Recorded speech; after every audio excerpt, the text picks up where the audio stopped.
Hello student, आपका मेरे channel पर बहुत बहुत स्वागत है। एक्सपो टू सोशियो ये मेरा चैनल का नाम है और आज मैं आपको संस्कृति से संबंधित कल्चर से संबंधित कुछ छोटे छोटे पॉइंट्स आपको बताऊंगी जो वेरी वेरी इम्पॉर्टेंट है। कल्चर से संबंधित जो कुछ शब्द हैं, शब्दावली है जिसको हमको समझने की ज़रूरत है, क्योंकि कल्चर पढ़ लेना इतना काफ़ी नहीं है, छोटी छोटी कॉन्सेप्ट को समझना ज़रूरी है। और जिस तरह से आपने परिस्थिति और भूमिका में देखा है कि छोटे छोटे कॉन्सेप्ट के कुछ अर्थ होते हैं और कुछ सिद्धांत कुछ लेखकों ने दिया है, उसी से संबंधित आपके कुछ कॉन्सेप्ट इसमें संस्कृत में भी कुछ लेखकों ने दिया है। तो आइए चलिए स्टार्ट करती हूँ मैं अपना वीडियो। देखिए, ये जो देवधर्मी और ये रूथ बेनेडिक्ट ने दिया है, प्यूब्लो इंडियनों का उन्होंने अध्ययन किया है। प्यूब्लो का देवधर्मी उन्होंने कहा है। देवधर्मी कौन होते हैं? प्यूब्लो और जुनी, ये दोनों जो है अपोलोनियन संस्कृत को मानते हैं। और दानव धर्मी कौन होते हैं? डोबू। आप देखिए, द से दानव, द से दोबू।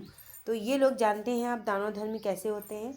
वो आप अत्याचारी होंगे और ईमानदारी या उनके अंदर जितने भी व्यक्तित्व एक मानव में जो गुण होने चाहिए वो गुण उन लोगों के अंदर नहीं होंगे। तो इस तरह से आप जान लीजिए ये लोग देवधर्मी दानव धर्मी जो होते हैं, ये दोबू क्वाकाटिला दोबू और क्वाकाटिला जो दो जनजातियां हैं, ये लोग डायनोसियन संस्कृति को मानते हैं। ठीक है, दोबू और क्वाकाटिला जो दो जनजातियां हैं डायनोसियन संस्कृति को मानते हैं, जो अत्याचारी होते हैं, राक्षसों की तरह प्रवृत्ति उनमें होती है। और जो देवधर्मी होती हैं वो दो जनजातियां, वो प्यूब्लो और जुनी हैं, जो अपोलियन संस्कृति को मानते हैं। तो इस तरह से ये आपने देखा, रूथ बेनेडिक्ट का दिया हुआ है कॉन्सेप्ट है। सांस्कृतिक क्रोड किसको कहते हैं? जूलियन स्टुअर्ट ने दिया है सांस्कृतिक क्रोड। फिर देखें सांस्कृतिक परिस्थितिकी किसने दिया है? जूलियन स्टीवर्ट ने दिया है। आप जानते हैं यूनिट 7 जो आपका यूजीसी नेट का यूनिट 7 है, उसमें 7 जो है वो संस्कृति से संबंधित, परिस्थितिकी से संबंधित वो चैप्टर है यूनिट। तो उस यूनिट में हम जूलियन स्टीवर्ट के इस सांस्कृतिक परिस्थितिकी के जनक कौन है? तो जूलियन स्टीवर्ट हैं। जो सांस्कृतिक क्रोड के जनक कौन है? जूलियन स्टीवर्ट है। और सांस्कृतिक वार्गिकी के जनक कौन है? जूलियन स्टीवर्ट है। अभी आपको मैंने जीवन पथ के संस्कार बताए हैं। तो राइट टू पैसेज ये वान गेनेप का है। जीवन पथ के संस्कार, व्यक्त और अव्यक्त संस्कृति की बात किसने की है? ये क्लूखॉन ने की है। इथॉस इडॉस क्रोबर का है। संस्कृत में देखिए, एक बात ध्यान दीजिएगा, संस्कृत में जो इथॉस इडॉस है वो क्रोबर का दिया हुआ है, लेकिन सॉरी कहाँ चला गया। हाँ आइए, मैं ये बता रही थी कि संस्कृत का दिया हुआ, संस्कृत में जो इथॉस और इडास दिया गया है ये क्रोबर ने दिया है, लेकिन साइंस का इथॉस इडॉस दिया हुआ वो मर्टन का इथॉस इडॉस है। याद रखिएगा, साइंस में इथॉस इडॉस मर्टन ने दिया है और संस्कृत में इथॉस इडॉस क्रोबर ने दिया है। जिस तरह से आप देखेंगे कि पवित्र अपवित्र की धारणा दुर्खिम ने टोटमवाद या धर्म में दिया है, ठीक है। और लेकिन दुर्खिम की इसी कॉन्सेप्ट को स्वीकार करते हुए लुईस डुमोंट ने पवित्र और अपवित्र की धारणा जाति में उन्होंने दिया है। उन्होंने जब जाति का संस्करणात्मक अध्ययन किया तो उन्होंने जाति में पवित्र अपवित्र की धारणा दी है। तो आपको याद होना चाहिए छोटी छोटी बातें, आप लिख लीजिएगा, नोट कर लीजिएगा कहीं भी। तो आप देखें, सांस्कृतिक अवशेष टाइलर का है। सांस्कृतिक सापेक्षवाद फ्रेंच बोआस का है। इसके बाद आप देखें भाषाई सापेक्षवाद एडवर्ड शापिर का है। सांस्कृतिक सापेक्षवाद फ्रेंच बोआस का है। सांस्कृतिक अवशेष टाइलर का है। भाषाई सापेक्षवाद एडवर्ड शापिर का है। सांस्कृतिक केंद्र विस्लर का है। सांस्कृतिक क्षेत्र भी विस्लर का है। सांस्कृतिक इकाई और तत्व विस्लर का है। सांस्कृतिक धर्मावस्था क्रोबर का है।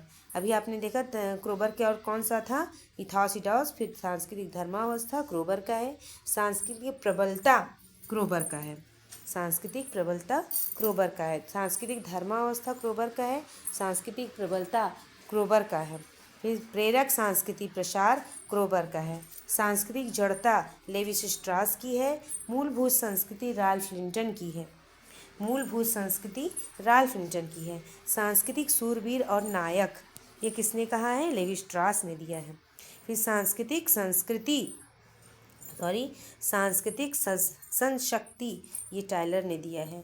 सांस्कृतिक स्तरीकरण मैकिंग मेरिट का है, सांस्कृतिक स्तरीकरण मैकिंग मेरिट का है। सांस्कृतिक पुनरुत्पादन पूंजी पियरे बोर्दियू ने दिया है। देखिए सांस्कृतिक पूंजी और पुनरुत्पादन का उदाहरण पियरे बोर्दियू ने दिया है।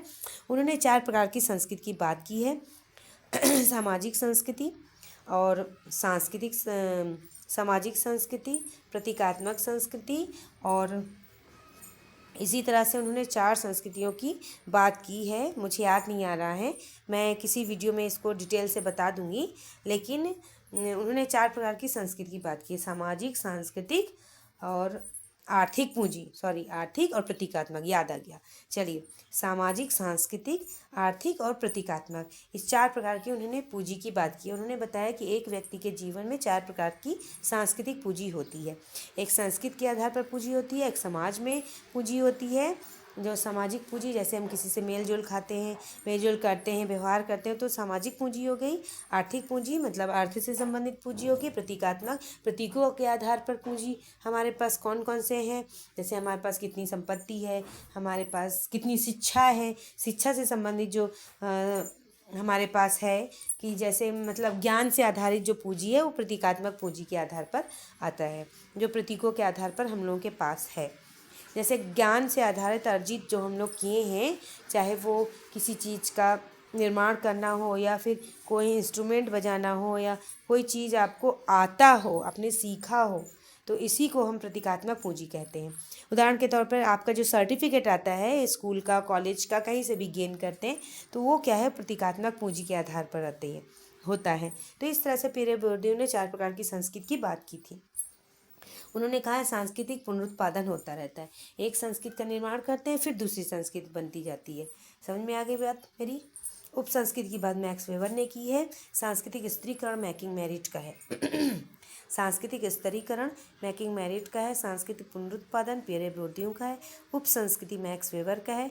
और सांस्कृतिक दौलनीकरण KN सहाय का है। दौलनीकरण, सांस्कृतिक दौलनीकरण की अवधारणा इस तरह से KN सहाय का है। आपने देखा कि ये छोटे छोटे कॉन्सेप्ट कौन कौन लाया है, फिर से रिपीट करने चलें, इसको रिवाइज कर लेते हैं, फिर से देख लेते हैं, और अपने कॉन्सेप्ट को और भी ज़्यादा मजबूती देते हैं।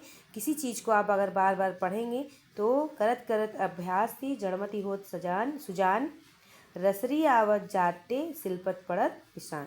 तो इसी तरह से आप किसी चीज़ को अगर आपको याद ना आ रही हो और उसको बार बार रिपीट करिए तो वो आपके लिए आसान हो जाता है। जैसे कोई चीज़ कठिन हो रही हो और उसका आप बार बार प्रैक्टिस करेंगे तो वो आपके लिए बहुत ही इजी और आसान हो जाएगा।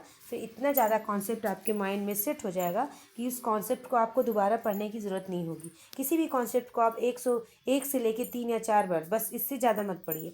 इससे ज़्यादा आप पढ़ेंगे तो फिर आपके माइंड में बिना वजह मतलब भारीपन होगा। तो आप किसी भी कॉन्सेप्ट को 1 से लेकर 4 बार या 3 बार पढ़िए। तो आपको देखिए, लेकिन दिल से पढ़िए, एकदम मन से पढ़िए। तो इससे क्या होगा कि आपके लिए वो कॉन्सेप्ट और इजी हो जाएगा और आसानी से आप याद भी कर सकेंगे। और याद हो जाएगा तो फिर आपको ज़िंदगी भर काम आएगा कोई भी कॉन्सेप्ट। चाहे आप देखें बचपन में कोई कविता आप इतनी रट लिए हों जो आज भी आपको याद होती हो। 2 का टेबल तो आज तक हमको लगता नहीं कि किसी को याद ना होता हो, चाहे वो बुज़ुर्ग हो गया हो, चाहे वो इस समय स्टूडेंट ही क्यों ना हो। 2 का टेबल ईज़िली इतनी आसानी से सबको याद हो जाता है, लेकिन 18, 17, 19 का जो टेबल सुन लो किसी से तो वो जल्दी किसी को याद नहीं रहता है, सब उसमें भूल जाते हैं।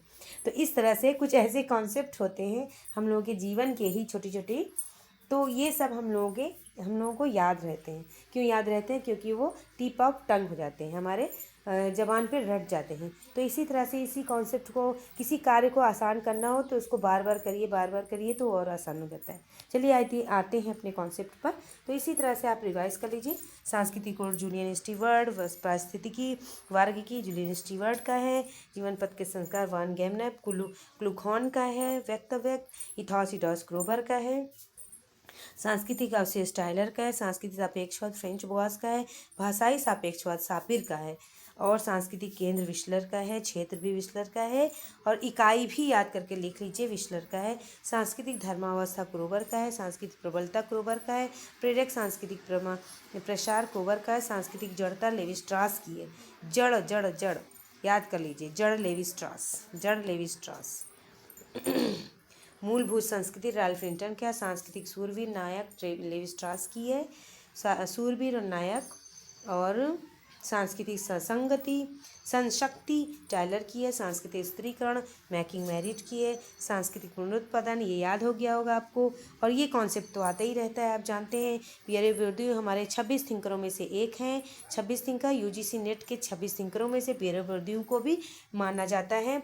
इसलिए वो सांस्कृतिक पूंजी के लिए जाने जाते हैं और हैबिट्स के लिए जाने जाते हैं। तो इस तरह से 2 कॉन्सेप्ट पियरे बोर्दियू को वेरी वेरी इंपॉर्टेंट, जिसके लिए वो जाने जाते हैं। हाँ, आइए देखते हैं। उपसंस्कृति मैक्स वेबर का है। सांस्कृतिक दोलनीकरण प्रोफेसर एन के साहा। तो आपने इस कॉन्सेप्ट को अच्छी तरह समझ लिया होगा, याद भी हो गया होगा। आप अपने कॉन्सेप्ट को अच्छे से मजबूत करिए, यही मैं आशा करती हूँ कि आपको मेरे चैनल पर आने के बाद अफसोस ना हो कि किस चैनल को मैंने सब्सक्राइब कर लिया। मैं चाहती हूँ कि अच्छे से अच्छे कॉन्सेप्ट आप लोगों को प्रोवाइड कराऊँ, अच्छे अच्छे वीडियो आप लोग के लिए बनाऊँ जो एग्ज़ाम के लिए बहुत इंपॉर्टेंट हो, चाहे वो कोई भी एग्ज़ाम हो। ऑल एग्ज़ाम फॉर सोशलॉजी से रिलेटेड जितने भी एग्ज़ाम हो, उस एग्ज़ाम में आप सब क्वालिफाई करें, यही मैं चाहती हूँ। इसीलिए मैं ये वीडियो आप लोगों के लिए बनाई हूँ और बनाती रहूँगी। अगर आपका ऐसे ही प्यार, सम्मान, सौहार्द मिलता रहा तो मैं अवश्य बनाऊंगी। आपका ये प्यार, सम्मान और आप लोगों का लाइक, सब्सक्राइब, कमेंट्स ही मुझे प्रोत्साहित करते हैं कि मैं आप लोगों के लिए अच्छे अच्छे वीडियो कॉन्सेप्ट ढूंढ कर लाऊं। तो इस तरह से आपने देखा कि कितने इम्पोर्टेंट ये अवधारणाएं हैं। अब आपका मेरे चैनल पर आने के लिए बहुत बहुत धन्यवाद। आप मेरे चैनल को लाइक करिएगा, सब्सक्राइब करिएगा और बेल बटन को दबाइएगा, कमेंट भी करिएगा। थैंक यू बच्चों, थैंक यू सो मच।